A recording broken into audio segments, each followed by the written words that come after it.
Hello, everyone, and welcome back to the CLSR. And I'm your host, the counselor. And today we're going to be talking about couples that have difficulty getting over past mistakes. And when these past mistakes are thrown in your face continuously, it really puts some challenges in our relationship. I mean, many couples crash into a communication brick wall when one partner brings up an old hurt that was supposedly put behind them. See, women are more apt to do this. Men respond predictably though with defensiveness and indignance. Now, when you think about it, their partner, they just can't forgive and forget. They just keep harping on the same old thing. And I know we have this happen in our relationships, and we're tired of it.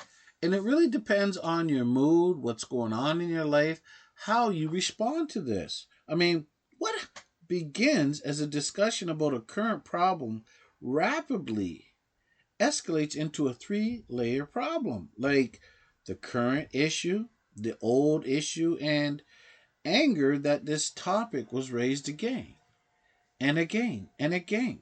Like, old issues are brought up for mainly two reasons.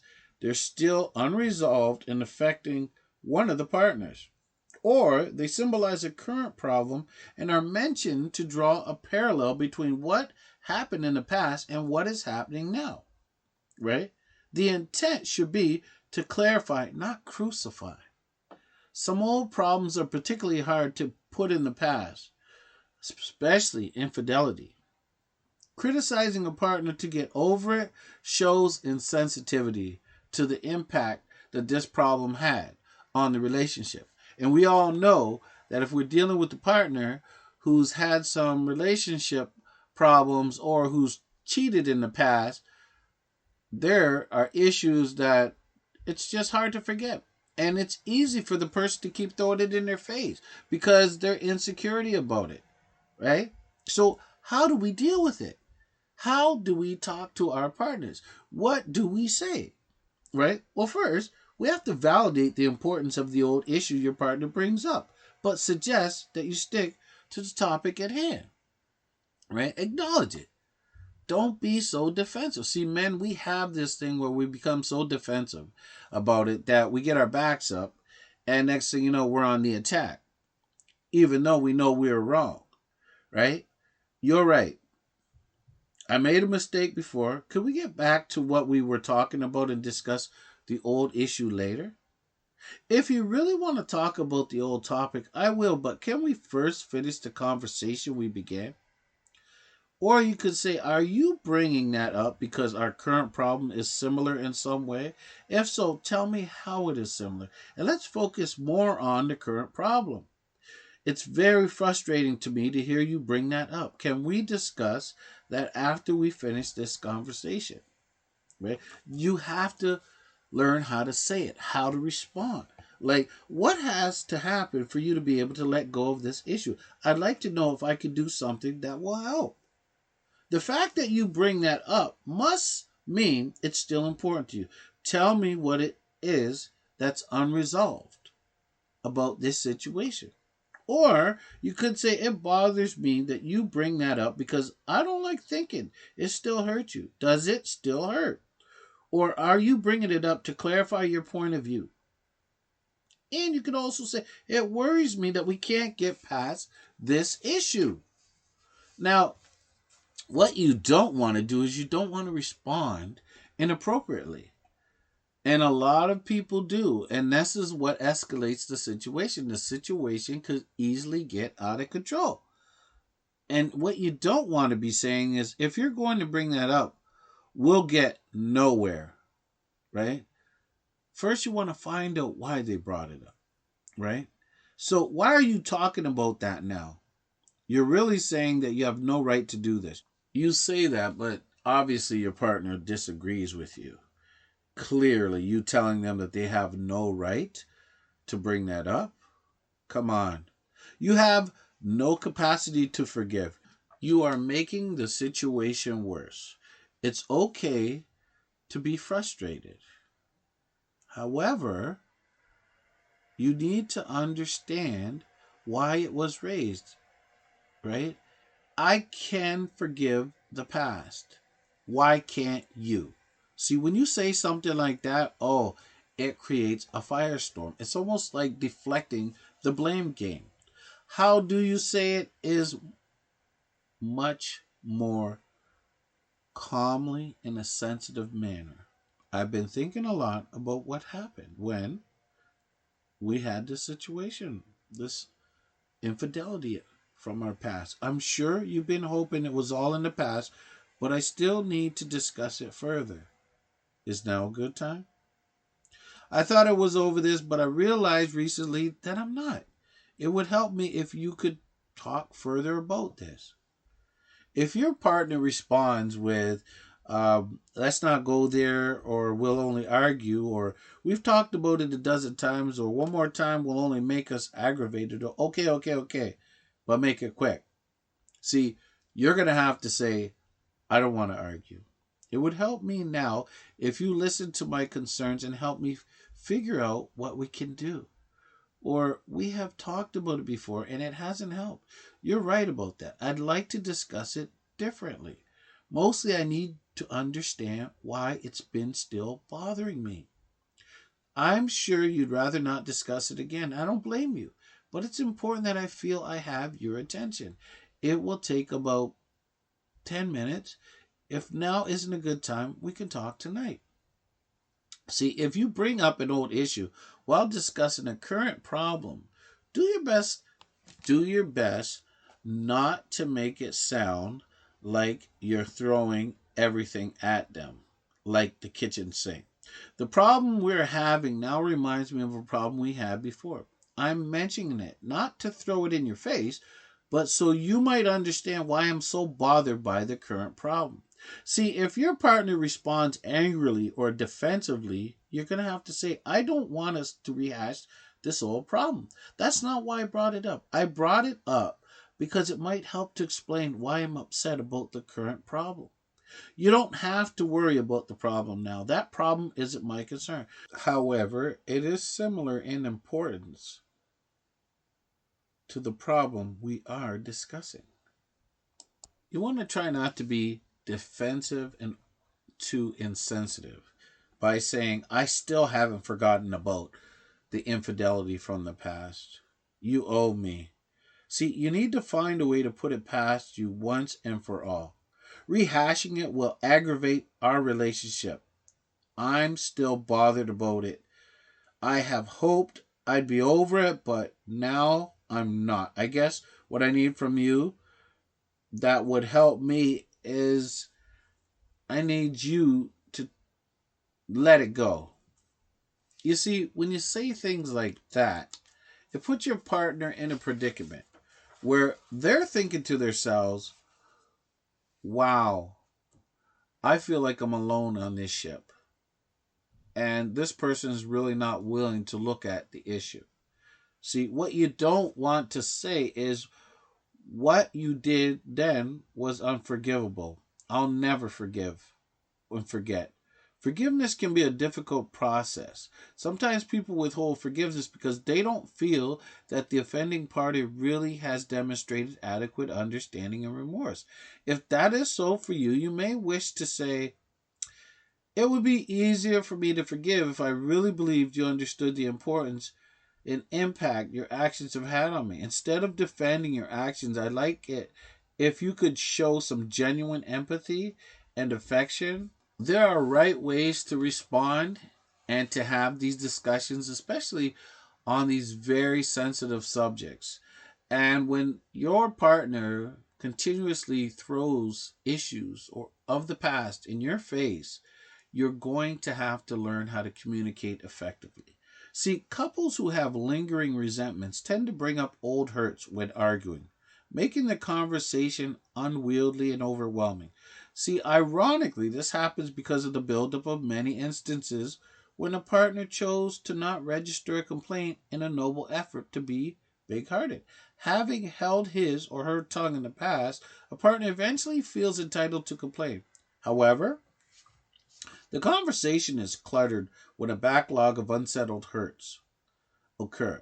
The responding partner feels unfairly attacked. The conversation breaks down. The accuser goes away upset, but with a resolve to keep silent about future petty problems, only to eventually explode, and the pattern of clash, rehash, and dash repeats itself. A couple with a history of unsatisfying conversations should anticipate that their new attempts to improve communication will get sidetracked by a laundry list of old hurts. The best way to deal with this is to firstly try to have conversations that will offer a forum to deal explicitly with old hurts. Secondly, observe when conversations of current problems get sidetracked. Gently veer the conversation back to the current problem with an agreement to talk later about the older issues that have also come up. And thirdly, realize the old hurts must be forgiven. This is what made it easier when the offender doesn't develop a "you should be over it by now" attitude, but it is instead understanding. It is easier to show understanding when the complainer doesn't use the old hurt as a weapon, which too often happens in many cases.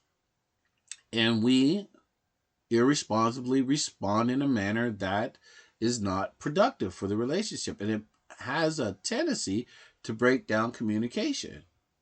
I think we have to think about why some of the individuals or your partner may be bringing up some of these issues in the past, maybe at that particular time, or why it keeps repeating itself. Sometimes you have to look at that just as much as how you communicate. Like, why are they dragging these memories up now? Well, it could possibly be because the past defines me. Maybe that person has been hurt so much that that has become a part of their new identity that they've had to deal with, they just can't accept, and it's impacted them to the point where, maybe their thoughts of you, whether it was infidelity or not, maybe their thoughts of you have changed as of that day, and they became a new person. Maybe they harbored some quiet resentment, and basically the issue has encompassed their identity, and maybe felt that this new identity doesn't fit for them. They've been forced into this new identity through no fault of their own. So for some reason, that past may be defining them. So it keeps coming up because that's the new identity that they still have not accepted or have had to live with. But you're the reminder. It also could be the fact that this person may feel, if I can fix how I feel about a past event, I'll just feel better. And with that understanding, they keep prodding and prying at you. And there are those who think, if they keep rehashing these old issues, that these things are stuck in my head and I can't help but think about them. So it's so ingrained in their mind that they can't get it out of their head. Their mind seems to be overwhelmed with this thought, and they're not sure what to do with it because it just stays stuck in their head.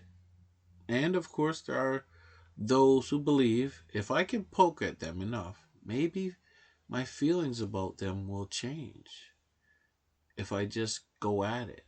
See, all these things could be spinning around in your head or in their head, right? And it's really habitual thinking, right? And these events that have occurred just for some reason seems to push that person into the prying, prodding, and purpose mode, right? So they feel they have a purpose to go at you and they can't let go. And sometimes people can handle it, other times they can't. Sometimes it becomes so much they need to walk away from it. And others stay on board because they can't cope with it. Or they have difficulty finding ways to cope with it. And the only way that they do know how to deal with it is to keep bringing it up time and time again, right? See, it's the memory, it's the thought, the feelings, right? The vibrations.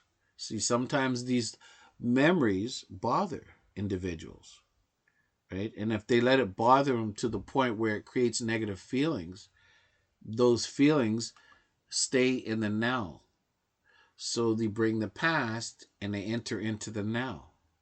So it's no longer the past because these feelings have built up, right? And it lets them be bothered by it. And it affects how they are dealing in their lives now, how they're focusing now. Also, uh, if someone keeps worrying about it and stressing about it, then essentially they are creating and sending out a vibration that will draw a similar event, which basically boils down to a trust issue. I think what we have to do is when you are finding that your partner keeps rehashing old issues and throwing them in your face, you're going to have to do some soul searching. But first, you need to examine and discuss your trust issues. You're going to have to identify the source. In order to overcome your trust issues, you need to figure out why these comments keep reoccurring. Trust is developed when a person shows that they can be counted on. Humans first start to develop trust in infancy and the toddler years. If you experience neglect or abandonment in early childhood, these experiences can contribute to having trust issues later on in life. So, this is something that you're going to have to figure out. In addition, relationships can also influence your ability to trust. If you have been cheated on, lied to, or deceived by someone you care about, this could be the source behind mistrust. So you're going to have to talk to the person using I statements. Once you identified the person who were instrumental in developing trust issues, and that person could be you, you should attempt to do some self evaluation, or if it's your partner, you should attempt to talk to them about it. Be candid with your partner about how you feel. And if you're evaluating yourself, be real with yourself. Tell yourself that you're going to need to be genuine and allow yourself to come up with a solution and be as genuine as possible, right? And admit and own your mistakes, right? And that is using I statements. I messed up, or I have problems with infidelity, or I can't really be trusted. I need to earn their trust. You might say, I was cheated on in a previous relationship and it's making it really hard for me to trust you, and vice versa. See, this can help emphasize that the other person is not to blame for your trust issues, but that you have certain needs that need to be met and you're working on them. So you're going to have to explain what you need. So if your partner messed around on you and you're trying to deal with these trust issues, you're going to have to open the door to discuss your trust issues, which is only half of the equation. You'll need to sit down with your partner and come up with an action plan. You could start this by being clear about your needs. For instance, if you know secrets contribute to why you are mistrustful, make a pact with your partner to not keep secrets from each other. Say something like, I get it. And you know what? I get really insecure when you keep secrets from me. Can we agree to not leave one another in the dark about things that are happening in our lives? See, early in the relationship, you tell your partner that you may ask them open and direct questions instead of hiding your thoughts. These questions may include things such as, what do you need to be happy in a relationship? Right? Or how do you feel about meeting my friends? Or how do you feel about what I've done and what can I do to make it better? Let me know, right? What I can do to make the situation better. So you want to let them know that you want clear and honest communication, right? And if your partner hurts you or your loved one hurts you, you're going to need to find some closure for your relationship. Or you're either going to be carrying on and rehashing old issues, or the partner is going to do the same. See, if your partner hurt you and you need closure, in order for you to move forward, you're going to have to get closure. And you're going to have to state exactly what you need, right? And there's various ways to gain some closure, to build your relationship. See, one way is to move on it by writing a letter about the betrayal. I'm serious. This is going to be hard for a lot of people to do. Writing a letter outlining what you did or what they did, or have them do it. Use a letter to explain what happened. You know, how they hurt you or you hurt them, or how it's affecting you today or them. If the person is still in your life, you can read the letter to them and request an apology. If not, you can simply burn the letter or tear it into pieces to symbolize the situation no longer is having any power over you. You have to find some closure. Somehow, there has to be. And if that partner, let's say if you cheated on your partner and they can't seem to get past it, and it doesn't matter what you said in the past or how well you behaved in the last 5, 10 years, but this is something that's over what you're going to have to say. I need some closure. What's it going to take? And if they can't get past it, sometimes relationships, they do break up because they can't find common ground.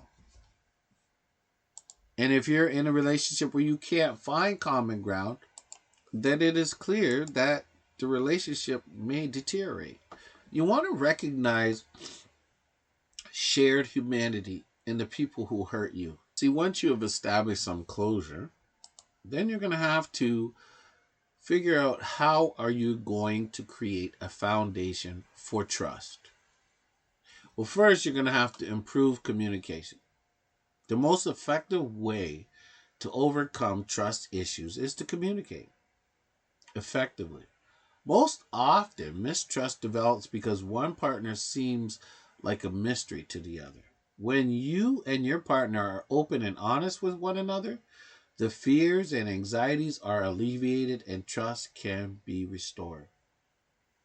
You're going to have the courage to say what you mean. If a situation with your partner makes you uncomfortable, use your voice. You're going to have to say, it makes me worried that this guy is texting you so late at night. Or an innocent situation can get blown out of proportion in your mind simply because you are afraid to say something. Or you're afraid that that partner is going to misconstrue what you say as, oh, stop it. Be dismissive. Or, oh, you're making a big thing out of nothing. Well, you're going to have to say it. You got to be who you have to be if you're looking for change. And you're going to even offer feedback. Another aspect of communication is reflecting on your progress. Let your partner know that you think things are going to reinforce good habits. Like, for example, you might say, I really appreciate how you called to let me know you'd be out late. It really gave me a peace of mind. Each positive comment and reassurance that is given is a plus. So if you are creating a foundation of trust, you're going to have to set and respect personal boundaries. Just as you want to be able to trust your partner, they also need to be able to live fully without unreasonable constraints on their behavior. Boundary setting allows both you and your partner to express your wants, needs, and limitations for the relationship. A healthy relationship also requires that these limitations be acknowledged and respected by both parties. So, for instance, you're going to have to consider that you might express a need to be monogamous with your partner and share what that means. See, some partners could see that as controlling, but it's better you be upfront and straight than act out passive aggressively. In no way does it need to get that, but you might have to define what cheating is to you. You might say to your partner, listen, cheating to me simply is becoming emotionally attached to another person, or having some physical intimacy like touching, kissing, or, feeling the need to hide a relationship from me. To me, that's cheating when you're hiding or acting like, what, it's not that serious, or disqualifying me.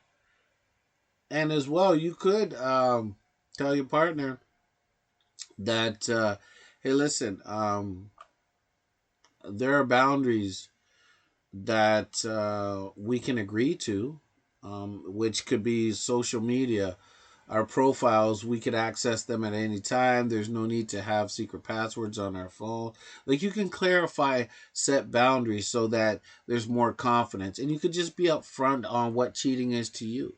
And if you say, well, cheating is continuously texting a person at night and, this other guy or this other girl, and to me, I consider that. Well, then you're going to have a good discussion with that individual, and you're going to be able to at least define and clarify where your mind's at in relation to this trust. And there will be times you're going to have to challenge negative thought patterns, right? There's going to be a critical inner voice, right, which can do just as much damage as lies and deceit. If you're trying to fix your trust issues, you will need to identify and reframe negative thoughts that contribute to your insecurities. Like, reality testing is a great way to challenge these thought patterns. Consider, for example, that your partner gets a phone call and steps out of the room to take it. You think they need to take the phone call in private? Must be another girl or guy. I knew he was cheating on me. See, this can quickly lead down a catastrophic path. Instead, you're going to have to use reality testing to see what evidence there is that your partner is cheating. Right? Have you seen other clues? Is this a constant behavior? Think about other reasons your partner may need to leave the room. Is he hard of hearing? Has he been waiting on an important call from work? Is the background noisy in the environment? Try to fully examine all aspects of a situation to look at it realistically rather than just jumping to a negative conclusion. And you need to have a reality check, right? And truth be told, you're going to have to take a risk. You may not want to hear it, but falling in love and staying in love involves some degree of risk. And risk is largely associated with emotional vulnerability. While you don't want to think of your relationship as a dice roll, you should consider that a small measure of faith in your partner and your bond is necessary for the relationship to last. You won't be able to spend every minute of every day with your partner. You won't be able to track every phone call or text message, nor should you want to, because it's too much for your mind. You will feel the greatest security and satisfaction in your relationship from the belief that time apart from each other adds value to the relationship rather than subtracting it, right? And truth be told, some of you need to get help. The counselor is always talking about the help. And that might mean confiding in a friend. Sometimes sharing your deepest fears with a close friend can provide the relief and reality check needed to recognize whether your worries are logical or far-fetched. As you work on your trust issues, you're going to have to select one friend whom you can count on. It could even be a family member, right? Who you can count on, who you can trust, who you can be candid with, and keep your confidences. You might say, Sally got home from work late last night. I'm worried. What do you think I should do? Hopefully, this confidence that you have, it can help alleviate your concerns or steer you to take action if your worries are warranted. Be careful about those ones who might have a hidden agenda or who might not like your partner to begin with. So you don't want to really have that, because right there you're setting yourself up for failure. Imagine your confidant is a friend that doesn't like your partner, but they're the only ones you think you can trust. I really suggest you going to a therapist. See, a therapist for trust issues works good because, see, they can keep your secrets, right? They're not going to spread. I know a lot of people say, oh, there's no such thing as a secret. Well, there are when it comes to professionals, right? They have to keep secrets. However, when it comes to family and friends, you can be sure that one way or another they're telling someone. And oddly enough, surprisingly enough, it gets back to you. So in some cases, no amount of security in the relationship can help overcome deep seated insecurities that you have about yourself. If communicating with your partner and setting boundaries doesn't help, you may need to see a professional. A mental health therapist can help you get to the bottom of your mistrust, give you strategies to exercise greater vulnerability in your relationships, and work with you to challenge critical thought patterns. See, sometimes that works. It doesn't always work, but you sometimes can relieve some of your stress and anxiety if you get in groups, support groups, where you hear similar stories and experiences. Share your story in a support group. Another way to heal from past hurts and learn practical tips on rebuilding trust is by sharing your story and hearing the stories of others. Relationship support groups can be a wonderful outlet to express some of your concerns and have others who have dealt with trust issues. And they'll help you get through, right? They don't have to solve your issues. Sometimes you just have to be a part of the experience just to know that you're not the only one.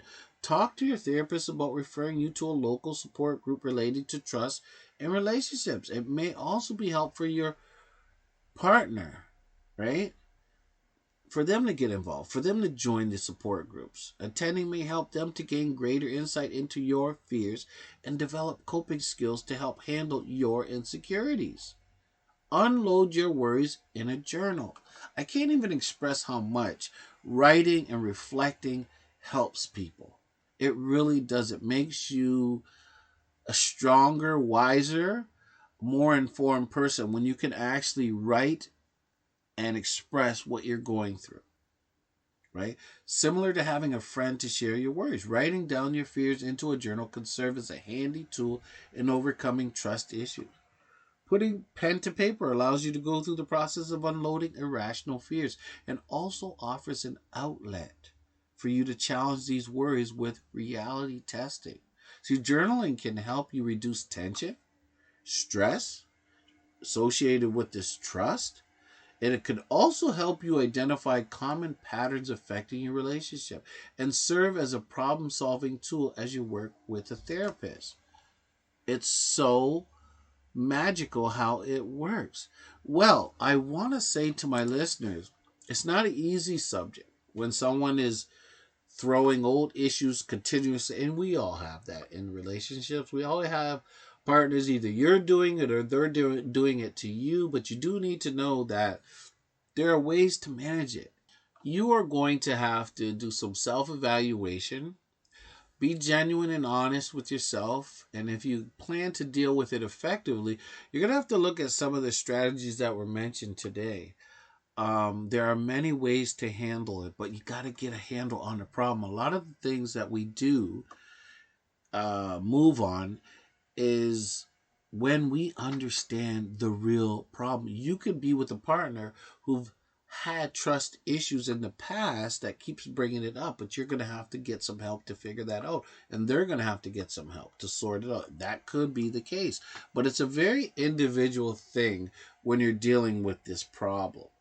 However, the good news is there are positive things that you can do to really work through it, and you can be successful on dealing with this reoccurring issue in your relationship. Okay, so I want to say thank you to my listeners. It's been a treat, and I want you to be like the wise old bird and spread the word. Okay, because these are the times where we need to take action and do better. So take care of yourself, people.